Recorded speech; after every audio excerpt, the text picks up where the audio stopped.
Yes, kalian sedang mendengarkan Parimatch News Podcast, info tren dan cerita tentang sepak bola yang bikin kalian makin update. Di episode kali ini kita kembali dulu ke dalam negeri karena kita akan membahas spesial tentang Timnas Indonesia, Garuda Calling. Pemain-pemain sudah dipanggil untuk persiapan kualifikasi Piala Dunia menghadapi Cina dan juga Jepang. Seperti apa nama-namanya, apakah mereka layak dan siapa yang akan menjadi line up terakhir dari Timnas Indonesia? Yuk kita bahas bareng-bareng.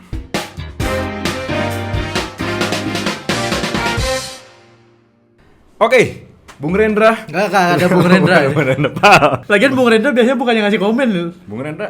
Bung Rendra dia, yang biasa play by play. Presentnya. Ada komennya bungkus biasanya. Oh iya benar. Bungkus. Nah ini kenapa dia benar Bung Rendra? Tapi kita lihat 32 nama pemain udah dipanggil ke training center. Betul. Dan sebelum kita bahas nama pemain-pemainnya ya, yang unik training centernya itu di Bali. Di Bali. Dan sekarang tadi info terakhir yang gue dapat dari 32 nama baru 23 nama yang bergabung. Oh baru 23 ya, nama yang jadi bergabung. sisanya Masih menunggu mungkin ya? bakal nyusul kalian. Soalnya banyak yang baru beres, kan banyaknya Eropa kan. Ya. Jadi banyak yang mungkin baru beres Kompetisi. match day kemarin kan terakhir kebanyakan Liga-Liga Eropa. Jadi banyak yang baru nyusul mungkin. Okay. Sama kayaknya ada satu pemain timnas kayaknya lagi pacaran sih. belum join kayaknya. Jangan kita bahas dulu ya. Nanti ini jadi akun gosip soalnya. Benar juga. Kita lebih bahas ke arah ininya. Nah, cuman sebelum kita masuk ke pemain, yang menarik adalah begitu Coach Patrick datang, dia bilang wah ini salah satu tempat kita untuk latihan yang indah katanya. Karena iya, di training centernya punyanya Bali United ya kalau nggak salah. Iya. Di Bali itu benar-benar di pinggir pantai. View-nya pantai. Itu salah satu alasan kenapa banyak pemain asing tuh tertarik ke Bali sebenarnya. Jadi bahkan pemain-pemain kayak di asing tapi mainnya bukan di Bali, mereka punya rumah atau mereka punya usaha itu di Bali. Karena maksudnya sekaligus wisata kali ya. Karena itu kan destinasi wisata salah satu yang paling baik di Indonesia lah. Terbaik di Indonesia saat ini masih Bali lah. Jadi buat pemain asing itu masih kayak apa namanya hijau banget dah hal yang indah gitu Bali, ya. Betul. Dan ya sebenarnya kenapa Bali juga mungkin karena kalau di sana nggak fansnya nggak kalau let's say di Jakarta wah pasti kayaknya pemainnya kemana-mana udah ada media udah ada orang ngerubunin latihan suka banyak yang foto-fotoin gitu. Walaupun biasanya ada latihan terbuka ada latihan tertutup. Betul. Yang terbuka tuh biasanya emang orang-orang ya udah boleh masuk aja gitu untuk apalagi buat wartawan dan lain-lain. Cuma kalau gue setuju sih maksudnya ngambil Bali salah satunya adalah biar pemain juga refreshing. Dia ngelihat view-nya cukup oke, maksudnya pantai gitu. Mereka bisa sekaligus refreshing. Karena kan kalau di Indonesia ada stadion yang terutama kalau pemain lokal ya. Ada stadion yang di samping stadion mereka main itu adalah apartemen. Betul. Kos-kosan. Betul. Rumah tingkat itu kan masih ada tuh. Jadi mungkin biar nggak bosan di kota mulu nih. Jadi milihnya pantai. Dan sekaligus biar lebih fokus sih. Karena kalau di Bali mungkin nggak terlalu jadi sorotan, nggak terlalu banyak orang yang kesana. Jadi ya semoga mudah-mudahan pemilihan training center ini bisa bikin timnas jauh lebih fokus ya. Iya betul. Kita kembali ke nama-namanya. Nama-namanya sebenarnya sebagian besar nggak terlalu mengejutkan. Walaupun ada nama-nama yang baru. Beberapa ada nama baru yang jadi sorotan. Yang pertama adalah kembalinya sang kapten Asnawi yang sebelumnya sempat nggak dipanggil. Di FIFA Matchday terakhir lawan Australia sama lawan Bahrain ya. Iya. Bahrain itu nama Asnawi nggak masuk. Betul. Karena posisi pos kanan saat itu lumayan banyak. Ada Kevin Dix, ada Sandy Walsh, Eliano Renders juga bisa di situ. Jadi Asnawi juga sebenarnya dia main di Port di Thailand itu dia inti sih setahu gue. Maksudnya sering dapat menit main lah. Pilihan utama lah ya. Betul. Cuma maksudnya emang secara performa Asnawi ini sempat dikritik di beberapa FIFA Matchday sebelumnya karena dia dianggap belum ada di level yang sama kayak Sandy Walsh, Kevin Dix gitu-gitu dan terlihat grafik permainannya lumayan menurun. Kalau di timnas ya. Cuma ketika dia banyak main di klub, terus ketika dia konsisten di klub, dapat jam bermain dan lain sebagainya itu dia harusnya jadi salah satu faktor pemain itu layak dipanggil ke timnas. Karena buat gua dibandingin pemainnya masuk di tim yang bagus tapi jarang main, mending dia di tim yang nggak terlalu bagus atau misal di liga yang nggak terlalu bagus tapi konsisten. Karena jam bermain itu mau nggak mau penting buat pemain kayak gitu. Jadi Asnawi deserve lah. Walaupun ini masih 32 nama ya. Preliminary squad biasanya. Ya, dan sebenarnya kalau balik lagi kalau tadi yang lu bilang lebih pemain yang sering main di timnya itu juga kan yang sempat di-mention sama Coach Patrick. Iya, Kalau betul. misalnya dia akan lebih memilih yang memang punya menit bermain di klubnya gitu. Benar. Jadi dia nggak terlalu suka lah kalau yang emang jarang main sama sekali. Walaupun di FIFA Match Day sebelumnya sempat dikritik juga nih Coach Patrick sama beberapa fans timnas karena dia masih mainin Nathan Choaon Oke. yang jarang main di Swansea. Terus juga ada nama-nama lain lah. Bahkan maksudnya Marcelino di luar dia emang sangat dibutuhin sama timnas sekarang ya. Tapi kan dia jam bermainnya banyaknya di U21-nya Oxford, bukan di tim inti. Itu juga kemarin sempat di question walaupun kalau Marcelino dia eksepsional lah. Kita emang butuh pemain di posisi itu dan gak ada penggantinya saat ini. Boleh bisa dibilang gak ada penggantinya. Cuma Nathan kemarin mainnya juga kurang di 2 game. Nggak maksimal lah ya. Nggak maksimal, jadi banyak yang mempertanyakan kalau misal kita mau nyari yang sering main, kenapa Nathan masih masuk line up lah. Kalau dipanggil, Nathan sebenarnya masih dibutuhin karena gue pernah bilang kalau pemain kayak Nathan ini versatile. Dia bisa main di banyak posisi, bisa back kiri, gelandang, back tengah, tapi sebelah kiri kalau 3 back. Jadi maksudnya banyak posisi buat Nathan. Pemain versatile selalu dibutuhin di timnas. Jadi kalau dipanggil masih oke, tapi jadi line up yang kemarin dipertanyakan. Oke. Sama banyak fans timnas. Oke ya. Ya karena dengan banyaknya nama-nama ya tentu Coach Patrick juga sebenarnya kan dibilang baru banget enggak, cuman ya masih awal lah, ini masih baru. Betul. Jadi dia juga mungkin perlu adaptasi lah ya. Ya, walaupun Melihat secara pemain-pemain. adaptasi karena banyak pemain yang keturunan Belanda lebih mudah sebenarnya. Jauh lebih mudah. Dengan tim kepelatihan juga yang sekarang lumayan banyak mayoritas Belanda juga betul. gitu kan ya. Nah, tadi kalau misalnya Asnawi kembali dipanggil, ada satu nama yang ini juga lumayan jadi obrolan nih. Iya. Kembali nggak dipanggil, Elkan Bagot. Elkan Bagot. Sebenarnya kenapa sih Bang itu pemain tuh? Kemarin gue baru aja ngelihat salah satu interview sama Coach Patrick. Kalau nggak salah emang di post sama timnya apa gue lupa, pokoknya ngelihat klipnya. Jadi dari sebelum FIFA Match Day yang terakhir yang lawan Bahrain sama Australia, namanya tuh udah dihubungin. Oke. Udah ditelepon sama Coach Patrick. Cuma Terus di reject gitu? Gitu. kebetulan Gimana? Elkan Bagot lagi di ND ya. Jadi emang nggak masuk. Emang nggak masuk. Itu Masalahnya ternyata itu. Enggak, bukan dong. Jadi dia ditelepon, cuma maksudnya dia Elkan Bagot di Magic kemarin kan emang masih liga kan. Oh, emang masih main. Dan Elkan Bagot tuh main di kasta ketiga Liga Inggris kalau nggak salah. Jadi dia liganya nggak berhenti. Oh. Kalau top league kan pas FIFA Match Day liganya Ada berhenti kan, berhenti, emang iya, jeda iya. kan, international break. Nah kalau dia nggak, nah saat itu menurut Coach Patrick salah satu alasannya adalah Elkan Bagot bilang kalau dia mau fokus di klubnya karena dia ngerasa klubnya butuh dia lah. Iya, iya. Jadi dia nolak panggilan dari timnas. Dan sekarang Coach Patrick bilang kalau banyak pemain yang bisa ngisi posisi dia, makanya dia nggak dipanggil. Walaupun sekarang liganya udah beres kan. Iya, tapi tetap ujungnya nggak dipanggil ya. Iya. Maksudnya pelatih ada pertimbangan itu juga sih. Kayak misal lu pemain timnas, gua coach lu, gua manggil lu, tapi lu nya kayak udah coach, gua lagi mau fokus ini ke yang lain. Iya. Pas next-nya lu bisa, bukan berarti gua mau langsung Iya, kayak gua iya, panggil lu juga kan. Ada gitunya lah. Benar Dan sih, ditambah benar memang stok back tengah timnas tuh melimpah. Melimpah banget. Bahkan dari yang nama-nama yang kita lihat aja, mungkin ada beberapa yang nggak akan masuk gitu Ya, ke final squadnya. Jadi nama Elkan Bagot mungkin kalau misalnya mau lihat Elkan Bagot berseragam timnas lagi harus bersabar lebih lama. Kita nggak tahu mungkin setelah ntar amin-aminnya kita masuk ke kualifikasi Ya, ronde keempat, ronde keempat. mungkin nama Elkan Bagot bisa dipanggil karena secara kemampuan, skill, terus dia pemain tinggi juga Nah kan. itu yang gue pikir kenapa walaupun stok back kita oke lah ya, ada Hilliers, ada Ijes, Rizky Ridho, ada Rizky Ridho. Ijes, Hapner juga bisa di tengah. Cuman adanya Elkan Bagot ini bisa jadi pembeda di situasi tertentu. Betul, Kayak yang terutama- terakhir lagi lawan apa ya? Yang zamannya Sintayong dia dijadiin striker tuh. Iya betul, ada gue lupa lah matchnya. Jepang ya? Gue Jepang lupa ya kalau nggak salah. Gue lupa matchnya, tapi emang untuk duel udara, Duel udara set untuk piece momen-momen tertentu itu memang Elkan Bagot masih sih. perlu. Iya, Cuma masih diperluin sih. ya itulah maksudnya pasti ada pertimbangan juga dari Coach Patrick. Entah mungkin memang dipanggil lagi tapi ditolak lagi, kita juga nggak Oke, tahu betul. dapurnya kayak gimana. Cuma Elkan Bagot seandainya dia memang masih mau ngebela timnas, kita emang butuh tenaga dia, tapi mungkin gak dalam waktu dekat. Dalam waktu dekatnya maksudnya 2 match day ke depan Oke, ini. iya, iya. Nanti setelahnya kita nggak ada yang tahu. Oke, ya walaupun balik lagi nih teman-teman, kan ini juga netizen jadi pada jadi pada sebel lah kayak Elkan Bagot ngedengar berita yang itu Iya. ya, nolak nggak ada nasionalisnya dan lain-lain. Cuman kalau gua bisa posisiin adalah kita harus ingat juga bahwa Elkan Bagot ini adalah salah satu yang awal-awal nih pemain keturunan yang awal-awal memilih timnas Indonesia, membela timnas Indonesia, jadi kita nggak boleh sampai lupain jasanya juga. Betul, dan dia juga salah satu pemain yang masih muda tergolongnya. Betul, Di betul. bawah 23 tahun. Jadi karirnya masih panjang, Yes. terutama di timnas. Kalau misalnya dia mau masih mau bela timnas, karirnya pasti masih sangat panjang buat ngegantiin nama-nama kayak Jordi Amat yang sekarang udah 34, 35. Terus juga nama-nama lain di lini belakang. Ya semoga Bagot maulah kalau bisa dipanggil lagi ya. Dan ya tadi ngomongin berarti Bagot ini masih muda juga walaupun pemain naturalisasi atau keturunan yang awal-awal. Yang menarik ada pemain naturalisasi dan keturunan yang udah agak lama sebenarnya. Tiba-tiba kembali lagi dipanggil Stefano Lillipali. Gua kira tadi Christian Gonzalez. Lama banget. Dia udah main TikTok sama anaknya sekarang. Udah main TikTok sama anaknya sekarang. Tapi Christian Gonzalez adalah pionir. Kita punya naturalisasi itu pionir. Awalnya Gonzalez sama Irfan Bahdim. Dua. Gitu. Terus akhirnya menjamur banyak-banyak. Sampai kita pernah punya namanya Stefan Van Bukering. Tony Kusel.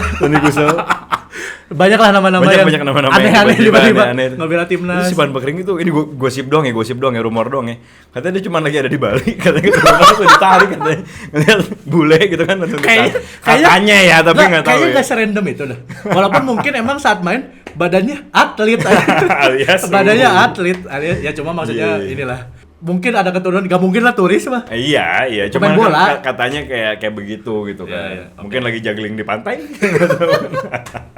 Oke, balik lagi Stefano Lillipali kembali dipanggil. Lillipali. Ini yang lumayan apa ya? Lumayan mengejutkan lah di luar nama-nama yang lain. Ya, karena Stefano Lillipali ini mungkin dimasukin buat ngegantiin Ragnar Ortmangun. Oke. Yang sakit. Karena kan secara posisi mirip banget. Ya, sama-sama bisa mirip, main di semua posisi di lini depan. Dan Lillipali di liga emang lagi lumayan oke. Grafiknya lagi stabil, konsisten sama gue lupa klub dia apa. Borneo. Ya, Borneo sama Borneo dia lagi oke banget. Jadi walaupun secara umur dia paling senior sekarang 35 tahun. Tapi ini ngebuktiin kalau Coach Patrick dan asisten-asistennya juga maksudnya tidak mengesampingkan Liga 1 gitu. Dia melihat kalau di Liga 1 selama pemainnya misal sering bermain terus konsisten, emang lagi bagus. Kita juga nanti bakal mungkin sebut nama kayak Beckham yang baru dipanggil, terus juga ya Rizky Ridho Kambuaya gitu udah langganan kan, karena mereka di timnya juga bagus. Ya layak dapat kesempatan gitu. Walaupun kita nggak tahu apakah memang Lillipali bakal masuk sampai ke final squad atau kayak gimana. Cuma ini kabar bagus sih buat Lillipali dan buat pemain-pemain lain yang ada di Liga 1 terutama. Kalau mereka juga punya kesempatan gitu untuk setidaknya masuk ke TC, masuk ke timnas, lihat dapat pengalaman di timnas. Karena pengalaman di timnas ini terutama buat pemain muda nantinya bakal sangat berharga sih, meskipun dia nggak main ya. Karena banyak ketemu sama pemain-pemain terbaik di negara itu gitu. Itu tuh salah satu hal yang paling positif dipanggil ke timnas itu walaupun nggak main. Jadi Lillipali seandainya dia pun nggak masuk ke final squad, gue ngerasa kayak ini salah satu ya Coach Patrick mau ngasih statement kalau selama pemain itu bagus dia layak masuk timnas, mau itu main di liga manapun. Dan kalau dia masuk itu berarti tenaganya emang dibutuhin untuk, karena kan posisi dari depan kita kalau nggak ada Ragnar sedikit banget ya. Sedikit banget. Terus ada beberapa nama juga yang nggak dipanggil kayak Hoki Caraka. Terus kayak lini depan kemarin Septian Bagaskara cedera, Malik Rizaldi nggak dipanggil, Dimas Dajat nggak dipanggil. Kita cuma ada tuh Ramadan Sananta, Rafael Strike, Oleh Romani dan Egy. Nah, Egy juga lagi bagus, lagi bagus banget di Dewa United. Nah itu jadi bukti kalau ya kita ngelihat kalau Coach Patrick dan asisten-asisten jajaran staffnya itu ngelihat Liga 1 juga lah kasarnya gitu. Iya. Dan yang tadi sedikit mention juga, ya kita balik lagi mudah-mudahan ini jadi hal yang positif ya buat Liga 1, pemain-pemain di Liga 1 juga jadinya nggak putus asa gitu ya, misalnya ngelihat kayaknya ini cuma pemain-pemain yang dari luar yang bisa ngebela timnas, tapi bisa juga. Dan salah satu yang di-mention tadi Septian Bagaskara cedera dan akhirnya Beckham Putra masuk. Betul. Ini setelah gonjang-ganjing tim juara tidak ada di timnas. Di timnas akhirnya. Dan itu juga jadi rame. Ini kayaknya cuma buat ngeredam bobotoh. Iya, kan? Banyak. Ada juga yang berseliweran. Coba kan itu artinya lu kalau jadi pelatih timnas lu serba salah kan. Lu manggil salah, enggak dipanggil salah. Iya. Tapi menurut gua kayak Coach Patrick juga enggak akan peduli banget mau ada bobotoh bilang apa, mau ada misalnya di Jackmania mau supporter apa bilang apa, ya udah kayak dia juga. Dan maksudnya nama Beckham memang deserve. Dia main lagi bagus. Ini breakthrough season dia menurut gua. Beckham ini kan muncul ke Persib dari usia belasan. Dia udah main di Persib senior tuh dari usia belasan. Dan di awal kemunculannya dia dicap sebagai wonderkid lah. Bahkan kemunculannya ini lebih awal sedikit dibanding Marcelino. Akhirnya setelah Marcelino keluar jadi banyak yang ngebandingin, terutama Marcelino pas masih di Persebaya ya. Jadi banyak yang ngebandingin, wah Beckham Marcelino. Karena mereka dulu posisinya persis. Jadi Beckham emang attacking midfielder, Marcelino juga attacking midfielder. Beckham saat itu langsung menggebrak lah. Dia ngasih kayak ini pemain muda tapi udah bisa gocek-gocek, udah Oke. bisa ini. Kan di Indonesia ngelihat pemain bisa gocek-gocek dikit, Jago, next Messi, gitu kan, next Messi bener-bener. langsung. Asal gocek-gocek bisa Gocek-gocek gitu dikit kan. next Messi. Cuma kalau Beckham ini memang bakat kalau gue lihat. Oke. Dia kan adiknya, kakaknya pemain bola juga kan, Gianzola. Oke ya. Ya kalau dan posisinya sama kebetulan. Beckham ini memang gua ngeliat slightly lebih berbakat dibanding kakaknya, Gianzola. Dan dia juga termasuk yang udah namatin Persib karena dia juara di semua kelompok umur. Oke. U15, U16, U18, U19 sampai terakhir senior. Senior. Itu maksudnya sebuah prestasi kan untuk Ya. seorang pemain muda. Cuma memang beberapa musim setelahnya dia gak terlalu kedengeran namanya. Bahkan banyak yang nyaranin kayak keluarlah cari menit bermainnya di Oke. luar aja, maksudnya karena orang ngelihat kalau Beckham ini berbakat gitu. Oke. Dibanding maksudnya di Persib, walaupun Persib tim besar ya di Indonesia. Cuma maksudnya kalau keluar mungkin lebih banyak dapat pengalaman dan lain Oke. sebagainya. Tapi namanya sempat maksudnya ya udah kita semua tahu Beckham Putra pemain bagus udah gitu. Baru mulai di musim ini breakthrough season dia bikin 7 gol 4 assist kalau nggak salah di Liga 1, jadi faktor kunci juga Persib bisa back to back. Dan namanya emang udah disebut-sebut dari sebelum Garuda Calling diumumin. Oke. Kalau dia salah satu nama yang layak untuk dipertimbangin masuk ke timnas. Akhirnya setelah Septian Bagaskara cedera, Beckham akhirnya dipanggil. Ini jadi pemanggilan pertama Beckham ke timnas senior kalau nggak salah. Bahkan dia belum ada caps Yang lagi senior. Oh itu U23 ya? U23. Beckham ini pernah juara SEA Games bareng U23. Oh iya, oke itu U23 ya, Ya, benar. Beckham ini pernah jadi bagian dari juara SEA Games kita, emas U23. Nah ini di senior dia pertama kalinya kalau nggak Oke. salah. Bisa dikoreksi aja ya kalau misalnya Iya, salah. benar-benar. Cuma kalau Caps emang belum pernah main di senior. Jadi ini bukti juga kalau pemain muda kita masih punya kesempatan di tengah Oke. banyaknya pemain naturalisasi, diaspora dan sebagainya pemain senior. Lagi-lagi ngebuktiin kalau lu bisa konsisten, lu main bagus, lu bisa dipanggil ke timnas. Mau siapapun orangnya. Dan kita bakal lihat Beckham apakah bisa nembus ke final squad. Karena di lini depan tadi kita udah mention tipis kan. Iya. Dan Beckham adalah salah satu opsi yang oke banget. Betul, Dia betul. bisa main di winger, dia bisa main di tengah. Walaupun di tengah saingannya Marcelino. Ya. Jujur masih Marcelino lah. Kalau Saat saat, ini ini masih Marcelino. saat ini masih Marcelino. Cuma di winger dia jadi tambahan opsi banget, terutama kalau misalnya Coach Patrick mau main dengan formasi 4-2-3-1 atau Oke. 4-3-3. Itu kan kita selama Coach STY kita lebih familiar sama 3 back. 3-4-3, 3-5-2. Jadi maksudnya Beckham yang sekarang banyak main di winger, wing kanan atau wing kiri terutama, itu bisa jadi tambahan tenaga banget lah Oke. untuk ada di timnas. Ya. Dan itu juga yang bakalan menarik karena tentu gue juga lumayan setuju. Maksudnya pemain-pemain seperti Beckham ini mungkin akan diperlukan buat jadi pembeda ya. Jadi pembeda dari Game changer. Jadi game changer lah. Kita harapkan bisa seperti itu gitu. Nah, makanya ini bakalan menarik nih. Kita bakalan lihat kayak gimana nih timnas Indonesia di training center ini nanti ketika pemainnya udah lengkap, siapa yang bakalan kepilih dan nama-nama baru ini apakah ada yang akhirnya bisa menembus ke skuad utamanya gitu. Ya, Nah, final makanya kalau lu suka banget sama timnas nih, kalau misalnya lu suka banget tentang bahasan-bahasan timnas yang santai tapi tetap tajam, banyak analisisnya, jangan lupa juga buat di-subscribe karena sampai nanti match day nanti kita bakalan terus bahas tentang timnas. Timnas betul. Karena Segala sekarang persiapannya. liga-liga udah beres ya. Liga-liga udah beres, kita bakal bahas tentang timnas. Jangan lupa di-subscribe, di-save juga playlist kita biar lo nggak ketinggalan ya. Dan berikutnya selain pemain, Pal, Betul. ada juga yang lumayan rame nih kemarin di sosial media, yaitu tim atau staf kepelatihan yang baru. Ada Om Simon McManamy, bukan ya? Bukan, lagian bukan Simon McManamy adanya. Enggak ada McManamy. Lu siapa itu? Dulu bekas pelatih timnas juga. Iya, cuma maksudnya namanya bukan itu. Ya betul. Simon Tahamata, Ya. wis ex legenda Ajax ya. Betul. Ini jujur kalau lu nanya dulu main kayak gimana gue juga nggak tahu. Kayak bokap gue aja nggak nonton. Kita saat itu mungkin belum lahir ya kan. Cuma dia memang ada keturunan dari apa kalau nggak salah Maluku ya. Iya, jadi dari nama, dari perawakannya juga. bahkan bentuk Bentuk mukanya juga muka juga Indonesia Indonesia Timur lah bener. ya. Jadi Om Simon Tahamata ini emang betul kata lu legenda dia di Belanda di Ajax, dan dia sempat sebenarnya kemarin namanya rumor muncul waktu kita lagi setelah penunjukan Coach Patrick. Namanya sempat muncul buat jadi director gitulah, technical director yang akhirnya Jordi Cruyff kalau nggak salah. Cruyff ya. Cuma sekarang posisinya adalah head of scouting. Head of scouting. Jadi Om Simon ini mungkin dipilih untuk nyari bakat-bakat yang selama ini memang keturunan juga ada di terutama Belanda ya. Oke. Walaupun mungkin kita nggak tahu tersebar, misal kita nggak tahu tiba-tiba di Jepang, Ya, Portugal. ya. Kita kan pernah dijajah juga tuh Betul, sama betul, Jepang, betul. sama Portugal, yang lain sebagainya. Jadi salah satunya itu, dan mungkin nggak menutup kemungkinan di liga kita juga, liga lokal, Liga 1. Oke. Om Simon juga mungkin bakal ngelihat ke sana. Tapi ini yang pasti dia kan ada keturunan juga. Jadi itu ya udah, maksudnya sekarang timnas memang berbau Belanda, sangat berbau Belanda. Sangat ya, dari tim kepelatihan aja nih kalau kita cek ya, dari total semuanya, dari mulai technical advisor, head of scouting tadi Om Simon, head coach, assistant coach, yang bukan Belanda itu cuman fitness coachnya Quentin Jacoba yang sering jadi. Kok lu ketawa? Enggak kan, gua ketawa, lu ketawa, gua ketawa, ikut ketawa. Ketawa. Lu ketawa gila. Quentin Jacoba gue senyum terus suka kayak wah. Nah, gua ikut ketawa, ngetawain lu gua. Sering jadi omongan nih Quentin Jacoba ini. Terus sisanya asisten fitness coachnya dari Indonesia, tim manajernya juga Pak Sumarji. Bapak Sumarji dari Indonesia, fisioterapisnya ada dari Indonesia, sisanya all Belanda. Ya, ini maksudnya ya salah satunya adalah dengan jadi bikin mereka kalau diskusi dan lain sebagainya, menurut Coach Justin juga gitu kan. Oke. Karena Belanda ketemu Belanda harusnya secara ini lebih gampang. Lebih gampang. Ya, kita harap apapun itu, gua nggak peduli dia dari negara mana Ya. dan gimana, selama dia mau berkontribusi buat timnas, Ya. it's okay.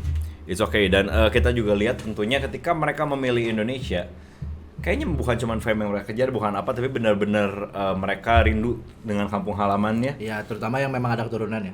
Ya, yang memang ada keturunan, mereka rindu dengan kampung halamannya, dan kelihatan ketika main pun mereka benar-benar main dengan hati. Itu yang Betul. keren banget sih dari pemain kita di timnas kali ini Diaspora. gitu. Nah, itu dia makanya kita bakalan menunggu juga ya, walaupun kita dicerca sama negara-negara lain, oh ini apa Indonesia apa Belanda, ini Ya, kita lagi betul. lawan apa, tapi it's okay guys. Pokoknya itu cuma iri-iri aja lah kayak tetangga-tetangga kalian aja itu mah. Emang negara tetangga tuh mana? Yang? Hah? Negara tetangga tuh apa? Lumayan banyak negara tetangga kita. Bisa disebutin? Malaysia. Langsung aja to the point. Lu pengen denger itu kan maksudnya kan? Pengen denger itu kan maksudnya kan?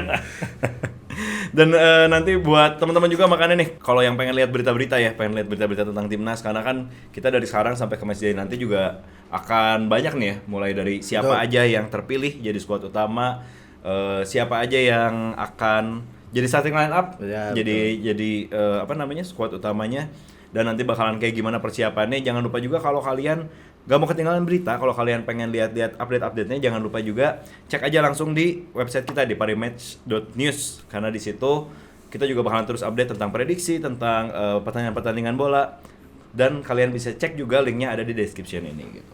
Oke. Nah, kalau nanti di website kita bisa lihat prediksi-prediksinya, Pal. Hmm. Gimana kalau kita prediksi duluan, karena dari 32 nama. Betul. Total tuh berarti berapa ya yang biasanya jadi Biasanya yang masuk ke DSP, atau DSP enggak? DSP tuh Daftar susunan pemain. ah, Itu dia. sesimpel itu. Emang itu, lu pasti pikir Betul, Inggris. Inggris apa? Oh, DSP, the right, it sound. No. DSP, daftar susunan pemain. Sangat sulit. Itu yang biasa masuk DSP itu antara 23 sampai 26. Cuma akhir-akhir ini terutama setelah Covid, Oke. 26 nama. Jadi Oh, iya. kalau kita anggaplah 26 yang masuk dari 32 ada 6. Yang Berarti dicoret ya? Yang nggak Oke. masuk Iya, DSP yang hari itu. nggak Karena masuk, oke. kalau misalnya nggak masuk DSP di pertandingan pertama lawan China, bisa jadi masuk DSP lawan Jepang. Jadi bukan langsung dicoret. Oh, masih bisa emang? Iya, jadi kalau lu perhatiin kemarin lawan Australia sama lawan Bahrain, Bahrain, ya. gitu juga. Jadi lawan Australia ada yang akumulasi kan, ada Oke, beberapa nama akumulasi. Jadi dia nggak masuk DSP, tapi di pertandingan Oh, berikutnya dia masuk. iya, Jadi iya. bukan langsung dicoret. Walaupun jedanya tuh kan cuma sekitar 5 hari. 5 hari ya, 5 Kalau hari. yang ini tanggal 5 kita lawan China, China, tanggal 10 kita lawan Jepang.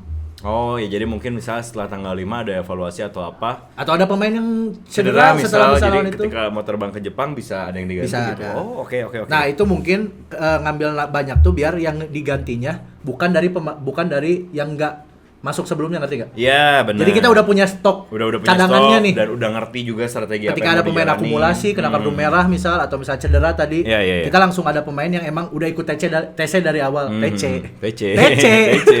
Udah ikut TC dan TC. Apa sih lu mau apa? Lu mau ngomong apaan? Sampai gue dengernya. TC. Oh, oke. Udah ikut TC dari awal, Iya, jadi iya, iya. udah dapat setidaknya pelatihan lah dari Dan awal. udah ngerti juga strategi apa yang mau dibawain. Itu, udah ada betul. chemistry juga kebentuk. Oke, langsung aja berarti dari total 32 nama. Anggap aja 6 nama ya. Kita ada 32 nama ini nih. Oke, kita lihat ya. Mana ada ini? Ada kan nanti deh. Oh iya, kan. Ada Nggak ada sekarang. Ada nanti dari 32 nama, ada kiper, ada pemain bertahan, pemain tengah, dan penyerang. Das, hilang lagi. Nah, Kita bakalan lihat. Gua baru tahu lu yang nentuin. Kan biar ada efek-efek. Editor kan biasanya. Biar ada efek-efeknya. 6 nama. Kalau kita mulai dari gue udah pasti ini penjaga gawang yang dibawa cuma 3 dong. Iya, dari 5 ini kemungkinan besar yang dibawa. Kok gue masih lihat atas? udah nggak ada. Dari 5 nama ini kemungkinan 3 yang cuma dibawa. Yes. Yang dipanggil itu kita ada Martin Paes jelas, ada Emil Emil. Audero jelas, Hernando Ari, Nadio. terus Nadio. Satu nama baru. Nama baru ada Reza Arya. Arya. Ini Dari kipernya PSM, salah satu kiper yang oke juga, umurnya baru 25 tahun. 2 nama mungkin udah punya Martin Paes dan Emil Audero. Itu udah pasti lah. Karena ya, ada bisa rumor kita bilang juga Emil Audero mau dikasih debut. Oh, oke. Jadi, entah lawan China atau lawan Jepang, ada rumor juga Audero bakal dikasih debut. Martin Paes jelas pilihan utama kita selama ini, dan juga nggak ada alasan buat nggak masukin nama Martin Paes selama dia nggak cedera. Satu nama ini bakal diperebutin sama 3 tempat ini ya. Satu tempat ini bakal diperebutin sama 3 nama nih. Hernando, Nadio dan juga Reza. Kalau ngelihat kemarin-kemarin sebenarnya Hernando ini di luar permainan ya. Dia secara umur kan dia salah satu yang paling muda. Ya. Nah, itu menurut gua dengan dia banyak masuk bench, dia banyak ikut latihan, dipanggil timnas dan sebagainya, itu bagus buat Hernando juga. Oke. Cuma Nadeo juga selama ini langganan timnas, terutama sebelum ada Martin Paes, sebelum ada Audero, ganti-gantian lah Hernando sama Nadeo ini. Cuma kalau gua pribadi buat setidaknya lawan China ini, gua lebih milih Hernando. Ya, walaupun mungkin aja sebenarnya ya nggak masuk Nggak main mungkin ya, cuman gue juga setuju kayaknya buat Hernando ini untuk masa depan regenerasi kayaknya perlu, dan dia juga udah punya banyak pengalaman jadi pilihan utama ya sebelumnya ada dan dia PS dan juga di berbagai kelompok umur dia. U23 pernah, U21 juga kayaknya pernah. Jadi ya kalau gua pribadi Hernando. Oke, jadi anggap aja kita udah mencoret 2 nama karena kita nggak mungkin bawa 5 kiper juga ya. Iya. Ada Nadeo dan juga Reza Arya. Berarti sisa 4 nama. Kita mulai dari belakang. Nah, ini belakang padat ya lumayan. Padat banget, banyak banget. Boleh kita bakalan lihat kalau ada Ijes, ada Hilgers, ada Hapner, ada Rizky Ridho, Kevin Dix, Sandy Walsh, Asnawi, ada Rechner, ada Yakob dan Yance Sayuri bersaudara. Sayuri Brothers. Yakob Yance bersaudara Sayuri. Gak ada, gak usah dianeh-aneh. Pertama Arhan, Karvin Verdong, Patinama, Jordi Amat dan Dean James. Ya, ini banyak banget namanya. Di belakang banyak, walaupun sebenarnya banyak yang posisi aslinya bukan belakang. Ya. Cuma ketika kita main 3 back, otomatis ada wing back, banyak nama yang bisa ngisi kayak Yakob tuh bisa ngisi wing back kanan, Eliano juga bisa ngisi wing back kanan. Nah, tapi dari nama-nama ini salah satu nama yang kemungkinan lawan China nggak masuk, lawan Jepang juga ada kemungkinan, Sandy Walsh karena dia cedera. Oh iya benar. Sandy Walsh ini baru dikabarin cedera selama 1 bulan, 5-6 pekan. Seru tuh kalau ada tuh orang ya, dia di di ruang gantinya tuh. Ya, ngehidupin banget tuh. Perlu yang gitu-gitu biar nggak stres. Dan Walsh juga salah satu main yang cukup reguler di Yokohama Marinos di Jepang. Cuma cedera kita nggak bisa apa-apa lah ya. Mungkin juga dipaksain. Ya. Dan berarti kalau kita anggap Sandy Walsh nggak masuk setidaknya lawan China karena cedera. Itu berarti pos kita di bek kanan tuh sebenarnya agak sedikit menipis. Ya, karena kita yang murni bisa main di kanan itu cuma Kevin Dix dan Asnawi. Ya. Walaupun Max Hilhers juga bisa di kanan. Ada kabar Max Hilhers juga belum 100% fit. Oke. Tapi kalau kita main 3 back pakai wing back banyak. Yakob bisa, Eliano bisa. Jadi kalau kayaknya yang buat lawan China ini Sandy Walsh sih salah satunya yang mungkin karena alasan cedera juga alasannya cedera yang mungkin nggak akan masuk ke daftar susunan pemain. Itu berarti kita punya 3 nama. 3 nama, ada 3 nama lagi. Kayaknya ada satu lagi di belakang harus di take out ya karena biar nggak terlalu yang lumayan menumpuk juga lah bek kiri. Sih ini banyak banget sih bek kiri. Bek kiri kita punya Calvin Verdong, Dean James, terus Chen Patinama, terus ada Pratama Arhan, Nathan Choaon bisa di situ, Justin Hapner bisa di situ. Terlalu banyak sih. Kalau dari ngelihat 2 match day kemarin sebelumnya yang nggak masuk itu Arhan. Dibandingin nama-nama sebelumnya ya. Arhan ya kita tahu senjata dari Arhan ini senjatanya timnas banget ya. Luar biasa itu. Cuma emang kalau ada Arhan harusnya dikombinasiin sama Bagot emang. Betul, Bagot di depan udah. Taruh depan. Lu bayangin kalau depannya Bagot Ijes. Udah ada Arhan lempar-lempar, adalah satu gol-gol atau terancam gitu ya. Cuma mungkin itu kalau dari bek kiri kemungkinan besar Arhan sih yang enggak masuk PSP kayaknya. Kalau gua ya. Iya. Cuma kalau gua ngerasa tetap sih, maksudnya kita bagaimanapun kita butuh kemenangan, mau main cantik mau apa juga kita butuh kemenangan, dan ada faktor-faktor Arhan itu yang kayaknya kita perlu. Arhan itu ngasih X factor lah dia. Ngasih X factor lah, dan namanya juga kita lagi berusaha untuk lolos. Perlu ada faktor-faktor gitu. Jadi kayaknya kalau gua sih Arhan mungkin masih masuk lah. Malah mungkin karena stoknya numpuk ya. Back kiri. Sebenarnya ada juga salah satu sih yang gua Oh, bahkan ada agak- nama Yance, gue lupa nyebut tuh. ada nama Yance. Cuman kalau gue mikir kayaknya ya malah Jordi Amat nih yang lagi dipertanyakan. Oke, tapi kan Jordi Amat back tengah. Back tengah, enggak, gua mikir juga kayak back tengah udah cukup juga gitu. Iya sih, back tengah itu kita punya yang udah pasti pasti masuk mah J.I.Z, Ejez, ada Skirido, Hilgers. Mas Hilhers. Hapner juga bisa Hapner, ngisi di situ. betul. Jadi kayaknya udah cukup, dan kalau misalnya mungkin Jordi Amat diperluin di ruang ganti gitu ya. Nah itu gue mikirnya. Karena senior, tapi Ijaz kayaknya udah cukup. Dan Amat juga pemain yang bisa main di dua posisi, dia bisa main gelandang bertahan juga. Hmm. Jadi mungkin di saat dibutuhin bisa misal Amat dimasukin untuk dimajuin. Jadi kasarnya kita punya 4 back tengah lah. Dengan Amat masuk oke. tapi posisinya gelandang Iya, bertahan. iya, oke. Kalau Ya, kita lagi butuh buat Ya, bertahan. itu bisa kita lempar ke penonton lah. Iya, Misal lebih prefer Amat yang mungkin nggak masuk atau Arhan, Kalian lebih suka yang mana gitu? atau mungkin maksudnya? dua-duanya bisa Atau jadi. mungkin dua-duanya nggak masuk juga, kita nggak tahu, nanti pilihan dari coach Patrick ya. Betul. Kalau di lini tengah nih kita punya beberapa nama, ada Tom Haye, ada Marcelino, Ricky Kambuaya, Ivar Jenner, Jui Palupesi, dan juga Nathan Choaun. Kayaknya nggak ada. Nggak usah dikeluarin lah ini ya, udah Iya, cukup ya. kayaknya dari tengah kita udah Tapi oke. Nathan bukannya lu pernah bilang nggak suka? Enggak ada yang bilang cewek-cewek doang. Nggak ada bilang ganteng. nggak ada yang bilang nggak suka, nggak ada yang bilang nggak suka. Tadi di awal Nathan itu Di awal. karena dia jarang mendapat menit main di tim. Oh. Jadi banyak yang mempertanyakan. Cuma kata gue tadi, Nathan pemain versatile, dia bisa main di beragam posisi. lu iri karena dia lebih ganteng dari lu? Gak ada tuh kepikiran kayak gak ada. Benar-benar. Tapi ya diperluin dia versatile Ya, ya. tapi lini tengah, jadi lini tengah menurut gua kayaknya masuk semua. Masuk Dari semua lah nama-nama tadi. dengan ini. Nah, ini mungkin lini depan karena kita punya Ole, ada Egi, ada Rafael Struijk, ada Ramadan Sananta, Septian sekarang diganti Beckham Putra, dan juga Stefano Lillipali. Ada 6. Ada 6 total. Ada 6. Dan kita biasanya main dengan formasi 3 pemain depan lah biasanya. 3 pemain depan. 2 winger sama 1 striker atau bisa 2 striker juga. Yes. Cuma yang harus kita ingat adalah itu kan tadi 6 yang dimasukin itu kita belum masukin nama kayak Jakob, Betul. Eliano Reinders Ya. yang bisa main di depan, Yance Marcelino juga bisa main di depan. Kalau agak ke depan ya. Iya. Ya, Marcelino kan gelandang kan? Hmm. Enggak, ini Oh, maksudnya maksudnya dari yang bisa belakang beneran ke dan depan. bisa emang Oke, posisi iya, iya. aslinya tuh emang winger gitu. Ah. Jakob, Eliano sama Yance misal, walaupun Yance sering main di bek kiri. Jadi menurut gua stoknya lumayan banyak. Di Ya. depan kayaknya ada 1 atau 2 nama yang akan dipanggil. Oke. Yang akan masuk ke final squad, sorry. Dan kemungkinan besar menurut gua antara Beckham atau Lillipali.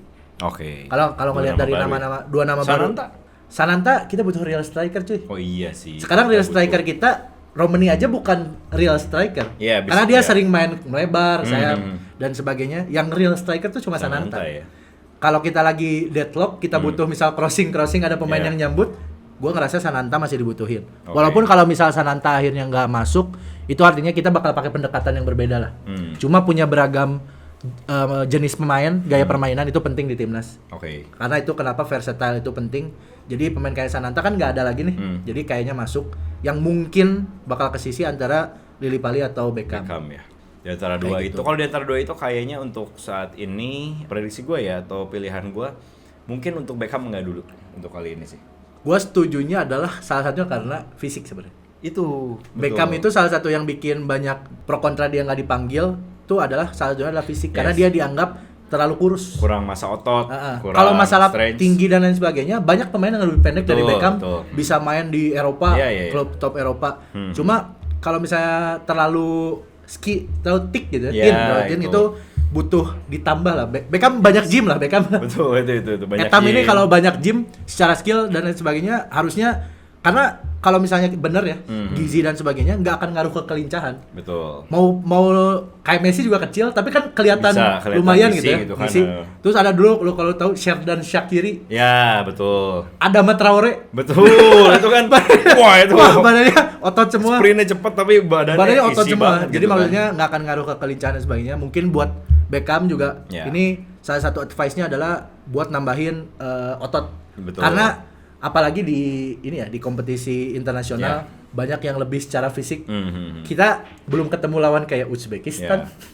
Betul. Belum ketemu lawan Irak Ya, yang ya. emang Badannya secara gede-gede body ya. gede-gede dan berpotensi misal adu body atau di tackle gitu bisa rawan cedera juga buat Ya. Beckham.